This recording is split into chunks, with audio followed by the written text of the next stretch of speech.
بلاول بھٹو زرداری کا supreme court سے رجوع، ذوالفقار علی بھٹو کے ریفرنس کو براہ راست نشر کرنے کی درخواست دائر کر دی۔ فاروق نائک کے توسط سے عدالت میں متفرق درخواست دائر کی گئی۔ بھٹو کے عدالتی قتل سے متعلق ریفرنس 12 دسمبر کو سماعت کے لیے مقرر ہے۔ ذوالفقار بھٹو کو قتل کی سازش کے الزام میں سزائے موت سنائی گئی تھی۔ موقف میں یہ بتایا گیا ہے۔ مزید تفصیلات جانیں گے بول نیوز کے نمائندے طیب بلوچ سے۔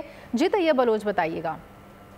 Chairman Pakistan peoples party Bilawal Bhutto Zardari نے اپنے نانا شہید ذوالفقار علی بھٹو کے ریفرنس کو براہ راست نشر کرنے کے لیے باقاعدہ سپریم کورٹ سے رجوع کر لیا ہے، اور اس حوالے سے انہوں نے فاروق اجنیک کے توسط سے سپریم کورٹ میں ایک متفرق درخواست دائر کی ہے، جس میں موقف اختیار کیا گیا ہے کہ ذوالفقار علی بھٹو کو ایک قتل کی سازش کے الزام میں سزائے موت سنائی گئی تھی۔ ذوالفقار علی بھٹو کو پھانسی دی گئی، لیکن ان کا نظریہ آج بھی زندہ ہے۔ درخواست میں یہ بھی کہا گیا ہے کہ درخواست گزار صدر زرداری جنہوں نے یہ ریفرنس دائر کیا تھا، ان کے بیٹے اور بھٹو شہید کے جو ہے وہ نواسی ہیں۔ ذوالفقار علی بھٹو قید عوام تھے اور عوام ان کے ریفرنس کو براہ راست دیکھنے میں دلچسپی رکھتے ہیں۔ کیس کی سماعت کی کارروائی براہ راست نشر کرنے کی اجازت دی جائے۔ تو یہ درخواست جو ہے وہ آج پاکستان پیپلز پارٹی کے چیئرمین بلاول بھٹو زرداری کی جانب سے دائر کی گئی ہے، اور کل جو ہے وہ سپریم کورٹ کا 9 رکنی بینچ جو ہے وہ اس معاملے پر سماعت کرے گا۔ تو اب یہ سپریم کورٹ جو ہے اس نے فیصلہ کرنا ہے کہ آیا اس اہم